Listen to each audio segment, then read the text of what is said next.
Bonjour et bienvenue dans un nouvel épisode de vlog créatif de la chaîne d'Emaille et moi. Aujourd'hui c'est le vlog numéro 6 et on va revenir à ce que je voulais faire à l'origine de ces vlogs. Alors je me suis laissée disperser sur les 3 derniers épisodes, mais l'idée d'origine c'était vraiment de vous parler en termes de collection et de faire un complément au podcast. Et pas quelque chose qui se mélange où on ne sait plus exactement ce qui est quoi. Donc, maintenant que j'ai nouveau toute ma tête, on va pouvoir revenir à mon idée d'origine. Donc, avant de démarrer ce podcast, bonjour et bienvenue sur cette chaîne. Moi, je me présente rapidement, je suis Christelle, je suis une tricoteuse couturière, enfin bref, je suis une créative du nord-est de la France. Je suis située dans le sud de l'Alsace et c'est moi qui reviens vous voir semaine après semaine pour vous podcasts qui sortent normalement tous les dimanches à 8 h, soit d'art créatif un peu plus global, mais toujours autour de l'art du fil, et ceux-là sortent le mercredi à 16 h. Dans les podcasts, alors avant que je rentre dans le sujet, vous pouvez me retrouver aussi sur les réseaux sociaux, soit sur Instagram, soit sur Ravelry, avec le même pseudo d'Emaille et moi. Sur Instagram, vous me retrouvez avec mes patrons, mes designs de patrons de tricot. Et c'est aussi là-bas que je cherche la plupart de mes patrons que je tricote, parce que je ne tricote pas que mes modèles, je tricote aussi les modèles des autres designers. Et puis Instagram, alors là c'est en fonction des moments, quand j'ai du temps j'y vais, je vous partage mon quotidien ou pas, mais j'avoue avoir plus de plaisir à venir partager avec vous en vidéo, et c'était aussi ça l'objet des vlogs, de pouvoir venir vous voir un petit peu plus souvent. Alors, de quoi on parle aujourd'hui, puisque aujourd'hui on est le dimanche 1er octobre, et j'en profite pour souhaiter un joyeux anniversaire à ma tricopine Céline, alias Madame Bibiche, qui a son anniversaire aujourd'hui. Joyeux anniversaire Céline. Alors aujourd'hui, donc je reviens vous voir aujourd'hui, je reviendrai dans les jours suivants, et ce vlog sera publié mercredi. Moi, mercredi, je serai en déplacement, donc il va falloir que j'arrive à finir tout ce que je veux vous montrer dans ce vlog. On va appeler ça des vlogcasts ou vlogs créatifs, mais pendant toute cette période-là, je vais vous montrer un certain nombre de choses, et notamment un travail en collection. Et pour ceux qui ont l'œil, je porte un objet terminé. Je porte mon top à manches 3/4 que vous m'avez vu réaliser dans les vlogs créatifs. Alors pas celui de la semaine dernière, pas celui de dimanche, parce que là je m'étais vraiment emmêlé les pinceaux, mais dans les épisodes précédents. Donc je vous rappelle que mon objectif c'est de créer, que ce soit en tricot ou couture, une garde-robe qui est harmonieuse et qui puisse se coordonner les créatifs. Il y a quelques épisodes de ça, je vous avais parlé d'un tricot, hop, et de 3 tissus.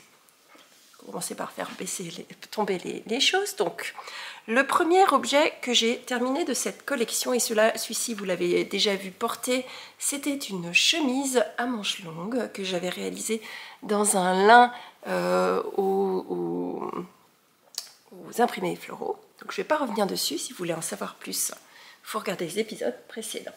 Le deuxième ouvrage que j'ai terminé, ou article de couture que j'ai terminé, c'est un top en jersey, avec un joli jersey avec un petit imprimé floral, que je trouve légèrement ajusté, mais bon, maintenant il faut que je vois une fois porté sur la journée. Un top que j'ai réalisé selon un patron de chez Jali, le numéro c'était 2805 et je ne l'ai pas avec moi. Donc moi ce que j'aime dans ce patron c'est le col, et si je vous prends avec moi, que je vous montre, le col ici, il passe en dessous de l'autre col. Et donc c'est ce qui me plaisait dans ce modèle, et c'est la raison pour laquelle je l'ai choisi. C'est un jersey tout simple, je l'ai assemblé entièrement à la surjeteuse. Alors certaines d'entre vous m'ont envoyé des messages pour me demander que je montre un peu plus les différentes étapes de couture. Donc je vous ai entendu et je vais essayer. Alors je ne sais pas si j'arriverai à le faire dans cet épisode parce qu'il sera assez court, mais dans les autres épisodes, je vous montrerai beaucoup plus les étapes, ou en tout cas j'essaierai de vous en parler beaucoup plus.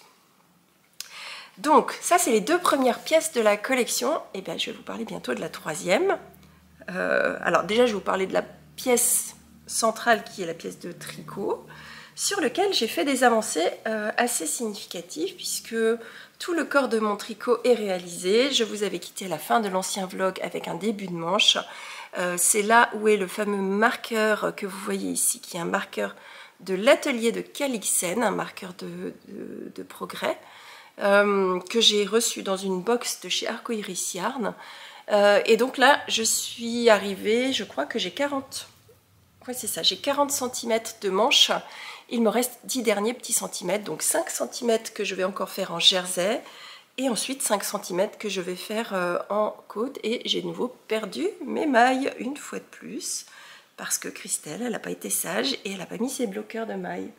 Et je ne les ai pas ici, donc je n'essaie pas de les reperdre.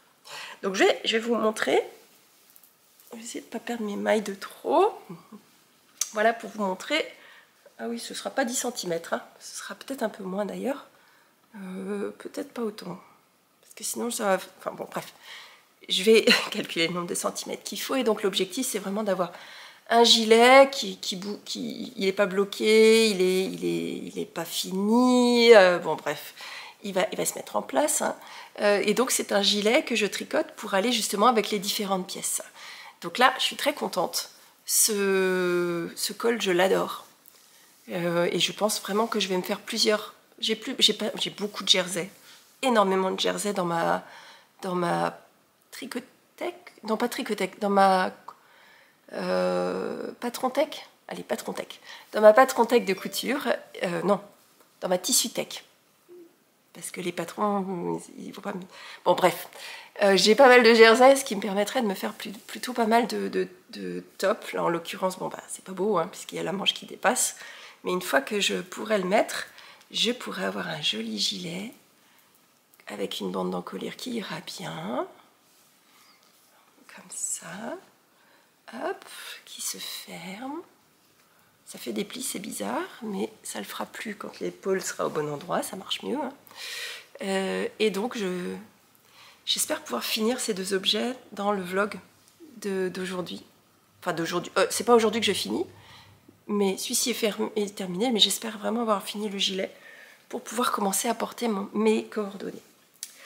Alors ensuite, je voulais vous parler de la suite, puisque là maintenant, je suis en panne de couture pour mes articles à moi. Je vous avais dit la semaine dernière qu'avec les restes de mes différents projets, je vais certainement faire un complément de petites pièces de layette. Et du coup, je me suis plongée dans mes magazines. Et je vous avais dit que j'ai été pendant longtemps abonnée à un magazine qui s'appelle Octobre, O-T-O-B-R-E. Pardon. Et ce Octobre, ils font essentiellement des modèles pour enfants, mais une fois de temps en temps, je crois que c'était 2 fois par an, il y avait des magazines féminins. Donc celui-ci, c'est le numéro 2, printemps-été de 2016. Donc vous voyez, ça date. Déjà, 2016, ça fait 7 ans. Et dans ce magazine, il y a une robe qui me plaît beaucoup. Alors, au départ, je voulais me faire quelque chose que je puisse porter avec ce gilet. Mais ce gilet, c'est un gilet chaud. Qui est quand même vraiment estival, qui mériterait vraiment de briller par lui-même. Et au fur et à mesure de ma réflexion, et c'est aussi pour ça que j'ai pris un peu de temps à démarrer ce dernier projet, je me suis dit vraiment que je voulais le porter en été, celui-ci. Alors tant pis, je vais trouver le moyen... Alors déjà, de temps en temps, il fait froid en été. Alors pas ces dernières années, mais de temps en temps, il fait froid le soir. Donc moi, j'ai aucun problème à porter un gilet, même avec du mohair, si jamais les nuits sont vraiment les soirées sont fraîches. Donc, on va considérer que c'est quand même encore un coordonné. Donc, par contre, je n'ai pas assez de tissu de celui-ci. Je ne pense pas. Je ne suis pas sûre. Peut-être que j'ai assez. Je vais vérifier. En tout cas, j'ai 1,60 m de tissu, mais je ne suis pas sûre que ça suffise pour la robe complète. Donc, dans tous les cas, si jamais ça ne suffit pas pour la robe complète, j'ai trouvé dans mon stash de tissu, celui-ci j'en ai beaucoup, C'est un bleu avec une espèce de petits... des fils à espacement régulier en blanc qui pourraient parfaitement aller ensemble, ces deux versions-là, ce qui me permettrait d'avoir une robe avec la partie haute en imprimé, la partie basse, là où il y a la jupe, là où j'ai mes hanches aussi, qui sont bien volumineuses, avec quelque chose de plus uni, quitte à, par la suite, me faire un petit boléro, une petite veste pour aller avec. Vous voyez le cheminement? Bon, je crois que je tiens un plan. Je crois que je tiens un plan et ça me plaît bien. Donc je pense que je vais partir sur cette robe-là. Elle est un peu courte pour moi, donc je vais la rallonger un petit peu pour qu'elle soit boulot compatible et mon âge compatible aussi. Hein. Donc voilà, je pense que vraiment je vais partir là-dessus. Et alors du coup, je reviens. Donc, je vous ai épargné la toux et tout ce qui va bien. Donc du coup, il me fallait un écheveau quand même pour le rappeler à la collection. Donc on est d'accord, il y a le gilet bleu, mais dans ce tissu, il y a aussi de l'orange. Et c'est là où je vais vous déballer la suite de mon plan, parce que j'ai un écheveau qui... Alors, j'ai donc le gilet, et j'ai un écheveau qui reprend ces différentes teintes d'orange que vous avez dans le bec, qui est un écheveau que j'ai acheté chez Au fil de Russe Didier, qui faisait partie d'un kit de 3 écheveaux. C'est un écheveau qui est ici orange, qui est parfait parce qu'il reprend exactement la totalité des couleurs qu'il y a dans ce bec. Et donc avec cet écheveau-là, je vais me faire un châle à un écheveau, donc un espèce de tour de cou, un foulard que je pourrais porter vraiment juste comme ça, ou une étole que je vais pouvoir me porter juste comme ça, et qui fera la transition entre ma collection bleue, donc la fin de ma collection bleue, et le début de ma nouvelle collection, qui sera plus dans les tons chauds, et que si vous êtes sage et si j'avance suffisamment, je vous montre cette fois-ci, ou alors je vous la présente complètement la semaine prochaine. Peut-être bien que ce sera plutôt la semaine prochaine, on verra.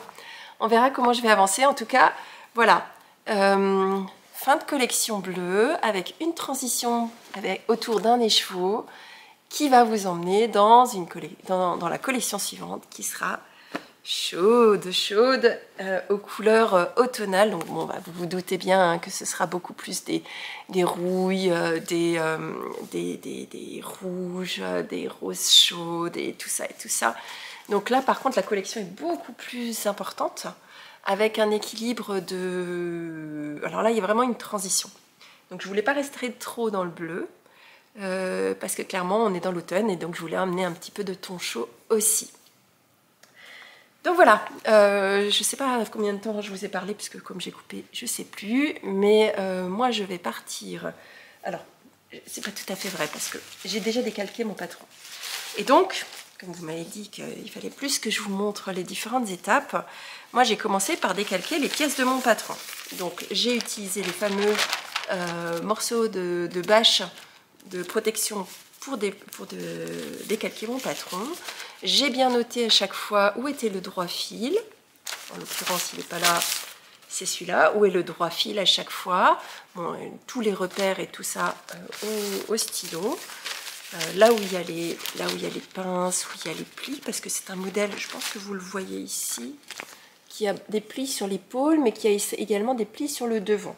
Et donc, comme il y a des plis sur le devant, il y a besoin d'avoir un repère de milieu pour pouvoir bien s'assurer que les deux côtés soient bien alignés. Bon allez, je reviendrai vous voir tout à l'heure pour vous parler de tricot, à savoir un tricot cou de collection. Allez, à tout à l'heure. Coucou tout le monde, et je vous retrouve, on est lundi 2 octobre. Je ne suis pas revenue vous voir hier parce que je me suis délectée de tous les premiers jours de Vlogtober qui sont sortis. Alors il y en a eu beaucoup, j'ai eu un petit peu de mal à faire le tour de tout le monde, mais je pense que je suis pas mal.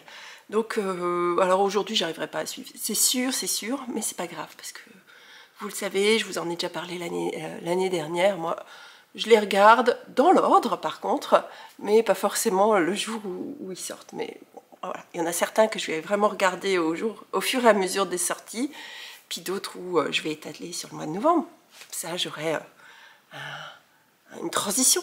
Donc, bon, c'est pas pour ça que je venais vous voir aujourd'hui. Je venais vous voir pour vous montrer mon avancée sur la partie tricot et aussi vous donner les objectifs que je me suis fixés pour aujourd'hui. Et puis je reviendrai vous voir, et alors ça c'est sûr, aujourd'hui je reviendrai vous voir au fur et à mesure de la journée. J'ai ce qu'on appelle une journée à trous, c'est-à-dire que j'ai un espèce de petit ramassis de réunions, puis après rien du tout, et puis après de nouveau du ramassis de réunions. Et comme j'ai fait pas mal d'heures ces derniers temps, je me suis dit qu'il fallait quand même que je reprenne quelques forces. Et comme je pars en déplacement demain, je veux juste voilà, fixer les choses pour que je puisse partir. Bon, bref. Je vous montre mon avancée tricot, je vous donne mes objectifs tricot, puis après on parle couture aussi. Alors, je vous avais quitté, je vous disais que je voulais finir une manche de mon gilet, et c'est chose faite. Donc j'ai terminé cette manche. Alors j'adore le rendu. Je ne sais pas si je pourrais vous le montrer aujourd'hui porté, mais je vous le montrerai porté je vous le montrerai porté. Et avec le rendu de cette grosse diminution qui fait un espèce de petit effet bouffant au niveau de la bas de la manche. Et du coup, ça rend encore l'ensemble encore plus doudou. Donc, je suis top. Donc, je vous avais quitté, j'en étais là. Il ne me restait pas non plus des masses de choses à faire. Finalement, une petite dizaine de centimètres, peut-être un peu plus, 6-7 de jersey, et puis ensuite 5 cm de côte. Et j'ai une fois de plus rabattu avec ma finition à l'aiguille, qui ressemble vraiment à un rabat tubulaire, hein, mais qui... voilà, qui est bien élastique et qui est plus simple à réaliser. Et ensuite, j'ai démarré la deuxième manche. Donc, je suis très contente parce que si je me débrouille bien, au plus tard demain matin, première heure, enfin du moins quand j'aurai fini de tricoter tôt, eh ben, je pourrai avoir un ouvrage terminé. Et c'est mon objectif. Alors, que je vous explique, mon objectif c'est demain matin, il va falloir que je trouve le temps de venir vous voir, mais je veux aussi trouver le temps de laver, bloquer cet ouvrage pour qu'il ait le temps de sécher mercredi, jeudi quand je suis en déplacement, et pour que vendredi je puisse tourner le podcast avec un objet terminé. Donc ça, ce serait mon objectif. Donc aujourd'hui, je veux avancer le plus possible sur cette manche. Ça, c'est priorité absolue. Donc, il y a de grandes chances que je devienne quasi mono en cours aujourd'hui. Donc là, j'ai déjà réalisé 10, 20, 30 rangs. Je sais, et j'ai noté de la première manche qu'il me faut 125 rangs de jersey, puis 15 rangs de côte. Donc 125 rangs de jersey, le rang de diminution et 15 rangs de côte, puis le rabat. Bon. C'est des rangs qui sont pas très longs, hein. Moi j'ai 74 mailles ou 75 mailles sur mes aiguilles, donc ça va assez vite. Bon, de là à faire 120 rangs quand même, je suis pas sûre que ça marche aujourd'hui, à moins vraiment que je donne un coup de boost. Mais encore une fois, c'est une journée à trous, donc du moins c'est une journée que je m'octroie à trous, donc ça ira. La deuxième chose que je veux faire sur ce gilet, c'est je veux commencer absolument fabuleux. Je les adore. Ils ont tous un motif floral. Donc ça, c'est vraiment la patte de Camelire, hein. J'en ai plusieurs collections de chez elle. Donc en fait, à chaque fois que je la vois, je lui en prends une ou deux parce que j'aime trop. Et ils sont tous très différents. Il y en a certains avec... Alors, l'avantage, c'est que vous allez sur son stand et puis vous choisissez ce que vous voulez. Donc voilà, là on voit avec plus des fleurs. Enfin bon, bref, là aussi, comme ça vous avez vu les 6. Hop. Et donc l'objectif, ce serait de coudre ces boutons. Et donc pour faire ça, où est-ce que j'ai mis mes affaires? Allô, messieurs, là, voilà. J'ai été dans mon stage de fil, et là je suis allée vers mes fils. Donc en l'occurrence, moi je couds souvent avec du Gutermann parce que en termes de fil, alors autant en termes de tissu, parfois je fais l'impasse sur des qualités, j'achète un peu du pas cher, parce que y a des bonnes opportunités. Autant pour le fil, je fais pas cette impasse-là. Donc soit j'ai des fils de ma grand-mère, qui sont vraiment des fils qui proviennent de chez un tailleur, donc forcément des très belles qualités. Et si je dois en acheter, j'achète de Guttermann. Donc Guttermann que vous retrouvez là sur la partie haute. Et là, en l'occurrence, je suis tombée sur le coloris CA02 776, non, pardon, le coloris 521, complètement à côté. Et c'est un coloris qui s'assortit parfaitement à mon gilet. Et donc, je vais coudre les boutons avec ce fil-là. Donc, tranquillement, je pense que je vais les coudre à la main. Je ne vais pas prendre le risque de les coudre à la machine. Donc, je vais les coudre à la main sur la partie de la bande d'encolure. Comme ça, j'aurai même pas besoin de faire des finitions quand je reviens vendredi. Mais priorité au tricot. Donc, j'ai pesé mes laines lorsque je suis arrivée à la fin de la première manche et il me restait 77 grammes de cet écheveau et 48 grammes de mohair. Donc, j'aurai largement assez pour finir ce gilet. Et donc, il m'aura fallu moins de 3 écheveaux pour chacun. Je vous donnerai le grammage exact à la fin du projet. Donc ça, c'est priorité du jour. Ensuite, l'une de vous m'a posé une question sur les douleurs que vous pouvez avoir aux mains quand vous tricotez beaucoup. Alors, ces douleurs que vous avez dans les mains, ça peut être soit effectivement de l'inflammation, mais ça peut aussi être tout simplement des courbatures. Donc, si vous débutez et que vous avez mal aux mains, sachez que c'est comme quand vous commencez le sport et que vous faites un petit peu trop, au début, on a des courbatures. Donc, voilà. Si vous tricotez depuis longtemps et que vous avez quand même encore mal aux mains, en fonction de la quantité de tricot et que vous voulez continuer à tricoter beaucoup, il existe un gel, et alors c'est un parmi d'autres, mais c'est celui que moi j'utilise. Alors, je l'utilise pour deux choses. Un, parce que j'ai un problème de genou, et donc, bon, ça, je vous en ai déjà parlé sur cette chaîne, et donc j'ai un... Alors, pour ceux qui veulent savoir, j'ai été opérée à 14 ans d'un gros problème au niveau de mon genou, et donc je le traîne depuis des années et des années et des années, mais ça a généré un peu d'arthrose dans le genou, et donc forcément un petit peu de douleur en fonction des saisons, en fonction de si je fais trop d'activité ou pas. Bon, parfois j'ai besoin, ou j'ai l'obligation de rester assise. Oh, mince alors, ça m'oblige à tricoter. Bon. C'est parfois l'excuse aussi. Hein. Donc voilà, et donc c'est un gel que j'utilise quand j'ai quelques petites douleurs. C'est rien de médical, mais ça me soulage. Mais par contre, je l'utilise aussi pour mes mains. Quand vraiment j'ai tricoté de trop et que j'ai mal dans mes mains, j'utilise celui-ci. C'est le gel qui s'appelle Arthrophytol Gel. Je vais y arriver. Je vous mettrai le lien dans la barre de description. C'est un gel qui a dedans des produits naturels. Hein. Il y a de la reine des prés, du prêle, de l'huile essentielle de girofle, de l'huile essentielle de cannelle, de gaulterie, du menthol et du camphre. Et donc tout ça mélangé, ça en fait un gel qui soulage les douleurs, voilà, qui soulage et apaise comme il marque. Et donc c'est un gel que vous pouvez trouver sans ordonnance. Mais que j'utilise moi quand j'ai besoin de soulager mes mains ou mon genou d'ailleurs. Donc je vous mettrai le lien dans la barre de description. J'espère que ça répond à vos questions, parce que vous êtes plusieurs à me dire je démarre ou j'ai souvent des douleurs, comment je peux faire. Alors ça ne remplace pas une visite chez le médecin si vous avez des douleurs plus marquées. Ceci n'est que pour soulager quelque chose qui est bénin, hein. On est d'accord ? Donc n'oubliez pas d'aller voir votre médecin si vous avez une pathologie ou quelque chose d'autre. Ça, c'est en accès libre. Donc, Ensuite, parlons couture. Couture. Alors, j'ai eu quelques surprises, slash déboires, finalement, opportunités. Vous me suivez? Quand j'ai coupé ce tissu-là.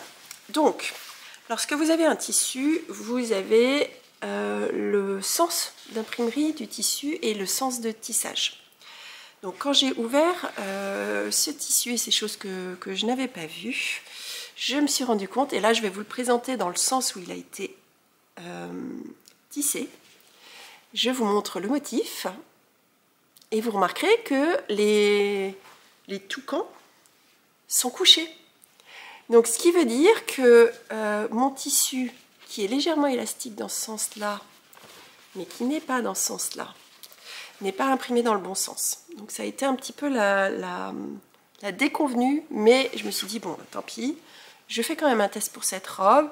C'est une robe qui est ajustée, qui est censée normalement être réalisée avec un tissu élastique. Du coup, je me retrouve dans l'autre sens et j'espère juste qu'elle ne sera pas trop petite, sinon, pire des cas, j'irai faire 2-3 kg de réduction de poids pour pouvoir rentrer dedans, si jamais. Donc, alors, on voit le sens dans lequel a été tissé le tissu à deux choses. La première chose, c'est que vous avez souvent un côté qui n'est pas net. Et vous avez, alors je ne sais pas si vous le verrez à la caméra, peut-être sur la partie arrière, vous avez des petits trous. Voilà, là vous le voyez. Vous voyez les petits trous qu'il y a sur le bord de votre tissu? C'est normal. Ces petits trous, c'est des trous qui ont été créés par les aiguilles qui sont sur le bord des appareils de tissage. Et d'ailleurs, et donc c'est ce qui vous indique dans quel sens il a été tissé. Donc normalement vous avez à droite, à gauche. Pour reconnaître, alors là c'est facile, vous avez l'endroit du tissu qui est imprimé, l'envers qui n'est pas imprimé. Si jamais vous avez un tissu qui est uni, pour retrouver l'endroit de l'envers du tissu, vous avez sur ces petits trous toujours, vous avez une partie qui est lisse et une partie, en l'occurrence ici, qui est légèrement comme s'il y avait des petits morceaux qui ressortaient. C'est en fait le sens dans lequel a été implantée l'aiguille dans le tissu, puisque ça a poussé quelques fibres vers le haut. Et donc la partie où les trous semblent rentrer vers le tissu, c'est l'envers. Donc si jamais vous avez un tissu comme ça. Bon. Ça c'était le côté déboire, déception, bon, parce que je risque d'avoir une robe qui risque d'être un petit peu tendue. Donc du coup ce que je vais faire, c'est comme j'ai plus d'élasticité dans mon tissu, j'ai pris l'option de mettre une grande fermeture éclair invisible dans le dos. Donc ça me prendra un petit peu de temps, puisqu'il faut aussi que je commande la fermeture éclair, parce que j'ai pas ni la bonne couleur ni la bonne taille. Par contre, du coup, la bonne surprise, c'est qu'il me reste plein de tissu. Bon, et ben il me reste suffisamment pour faire un top supplémentaire. Alors, il me restait pas suffisamment. Alors, du moins, on va le dire différemment. J'ai pris l'option, parce qu'il n'y avait plus cette élasticité, de réaliser le bas de ma robe dans le fameux coloris bleu que je vous ai montré, tout simplement parce que je n'ai plus d'élasticité et que du coup, ben, pas d'élasticité plus un tissu à motif. Et là, je me suis dit non, non. On va passer sur un truc qui sera un petit peu différent. Mais du coup, il me reste plein de tissus et donc je vais me faire un deuxième top. Et c'est celui-là qui va du coup passer en priorité. Je vais imprimer un patron de atelier Scamit et avec 2 plis sur la partie haute et des manches qui sont tout simplement... alors, plus simple que ça, vous pouvez presque pas trouver. Hormis si vous n'aviez pas les 2 plis, mais sinon, voilà. Un joli petit top avec un col V, deux petites pinces au niveau des épaules et des manches qui sont directement cousues avec la partie top. Donc finalement, vous avez 2 pièces à ce tissu. Le top s'appelle Déclic, donc je vous l'aurais mis hein, sur l'écran. Déclic, et c'est un patron gratuit. Alors si vous êtes débutante en couture et que vous voulez vous tester, n'hésitez pas à aller télécharger ce patron. Donc c'est un patron PDF, donc il va nécessiter que vous le commandiez, que vous le réceptionnez, que vous le téléchargiez, que vous l'imprimiez. Et donc quand vous l'imprimez, faites attention à bien garder une échelle de 100% pour éviter d'avoir un patron qui soit plus petit. Ensuite, il faut l'étaler, l'assembler, c'est-à-dire que vous mettez du scotch entre les différentes feuilles, et puis le prendre à votre bonne taille. Donc là, je ne vais pas le faire aujourd'hui. Peut-être que si j'ai un petit peu de courage, j'emmènerai peut-être les feuilles en déplacement. Tiens, c'est peut-être un des trucs que je pourrais faire à l'hôtel le soir. Non, j'ai envie de tricoter. J'ai envie de tricoter. Je ne vais pas emmener du papier, non, de toute façon, je ne peux pas emmener de ciseaux, donc voilà, c'est réglé. Donc ça, ce sera un deuxième top. Du coup, ça me fera et une robe et un top avec un seul tissu. Donc ça, c'est cool. Voilà. Ensuite, côté avancé, donc je vous ai dit, j'ai découpé toutes mes pièces. Comme j'ai un doute sur la partie basse et le fait que ça devait être du jersey, j'ai laissé sur la partie basse de la jupe. Donc vous voyez qu'il y a les pinces au niveau de la taille. J'ai laissé beaucoup plus de marge de couture, donc j'ai laissé en l'occurrence presque 2 cm et demi de marge de couture pour pouvoir réaliser des ajustements au niveau de mes hanches, parce que c'est souvent là que ça passe pas chez moi. Et ça je vous l'avais dit, j'ai rallongé la partie basse de la jupe. Donc ça, j'ai fait les 2 pièces, donc il n'y en a que 2. Ma prochaine, donc j'ai aussi découpé tout le reste du tissu. Donc ma prochaine étape, c'est de marquer tous les repères, les plis, les zones où il va falloir que je mette un repère, enfin, bon, bref, tous les marquages qu'il y a sur le patron. Et pour ça, j'utilise 2 choses. La première, c'est j'utilise ce qu'on appelle un papier transfert. Et donc le papier transfert, c'est, en l'occurrence là, je vais utiliser du jaune pour que ça se voit bien sur le bleu et sur le blanc. Donc ce sont des papiers qui ont une espèce de crème légèrement un peu gommée que vous mettez en dessous de votre patron, et ensuite vous mettez de votre tissu, vous mettez votre tissu par-dessus avec le patron, et ensuite vous venez avec une petite roulette comme ça, une roulette soit pleine soit à picot. Moi souvent je prends un picot, et je repasse par-dessus les zones que je vous montre. Donc, sur mon patron,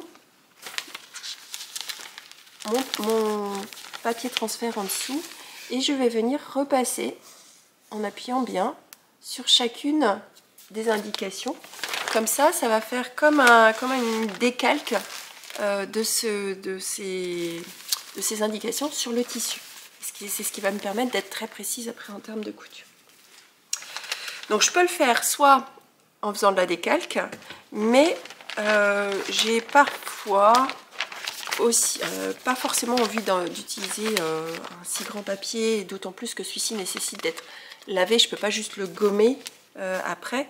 Donc parfois j'utilise aussi des stylos comme ça. Ce sont des stylos à craie, donc dedans ça marche comme un critérium. Hop.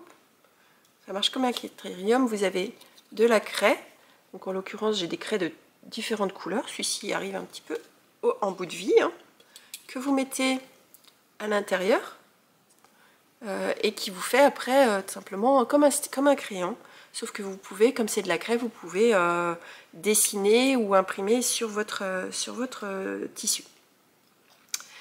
Donc voilà, sur ce que je voulais vous dire ce matin. Je vous retrouverai tout à l'heure pour vous montrer des avancées. Ah non, j'ai encore autre chose que je voulais vous dire.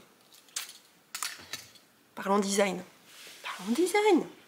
Pas le châle, mais j'ai derrière moi un écheveau dont je vous avais parlé, qui s'appelle donc un écheveau de chez Ophile Dorus, alias Didier pour les intimes, qui s'appelle Fast d'Osiris, que je lui avais acheté, enfin du moins que mon garçon a choisi lorsqu'on l'a visité au mois d'août, et ce coloris je l'ai bobiné, donc il rend ça. C'est le fameux écheveau vert fluo dont je vous avais parlé. Donc au final il y a énormément alors au final non, je le voyais dès le départ, hein, mais il y a énormément de nuances dans cet écheveau, qui va du quasi-non teint au vert pomme au vert fluo. Il y a des petites touches dedans de marron, des petits speckles de marron. Il y a aussi des speckles de jaune. Je ne sais pas si je pourrais vous le montrer, si vous le verrez. Alors, ils sont beaucoup plus légers, ces speckles de jaune, mais ils sont un petit peu par-ci, par-là. Et donc, ça fait un moment que je réfléchis. Alors, je vais le dire différemment. J'ai un bouquin, un livre de croquis pour réaliser mes designs. Et dans ces livres de croquis, généralement, je lance mes premières esquisses. Donc j'ai, je sais pas, une quarantaine, une cinquantaine d'esquisses de design à différentes étapes d'esquisse. Donc en fonction de mon inspiration du jour ou du pas jour, ou du moment, du jour, ou si j'ai pas d'inspiration ce jour-là, plutôt dans ce sens-là. Et donc je jette mes idées et après je reprends mes esquisses et je les aboutis plus ou moins. Donc j'ai un nouveau design que je viens de démarrer qui sortira après le châle, ou du moins qui prendra pas le pied sur le pas sur le châle, puisque il n'est pas au même niveau. Par contre il se tricotera peut-être plus vite, donc peut-être qu'ils sortiront en même temps, mais c'est pas l'un n'empiète pas l'autre, puisque je suis pas dans les mêmes étapes. Donc j'ai finalisé une esquisse que j'ai repris maintenant à la phase d'esquisse, et donc quand je fais du design j'ai plusieurs étapes, et c'est ça que je voulais vous dire. La première, c'est on esquisse, donc on dessine les grands traits de quelque chose qu'on veut, donc ça peut être voilà, juste des grandes lignes. Il n'y a pas forcément à ce moment-là d'histoire de proportion, ou alors vraiment très high level, de manière très, comment je pourrais dire ça, succincte, voilà, de manière succincte. Une fois que cette esquisse préalable a été faite, moi je fais une esquisse un peu plus finalisée, et c'est ce que je vais vous montrer aujourd'hui. Une fois que cette esquisse-là, elle a été faite, alors je vais vous montrer comme ça sera plus simple, donc, et après je vous parle des étapes suivantes. Donc ça c'est l'esquisse, alors je vais vous montrer d'un peu plus près, donc c'est l'esquisse de la chaussette qui s'appellera Arrow. Alors on ne se rend pas forcément compte parce qu'il n'y a pas encore d'indication technique. Et ça c'est la phase suivante.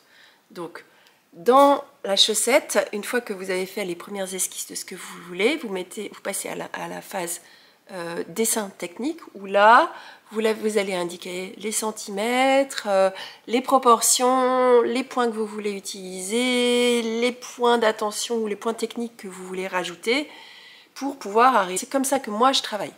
Je dessine,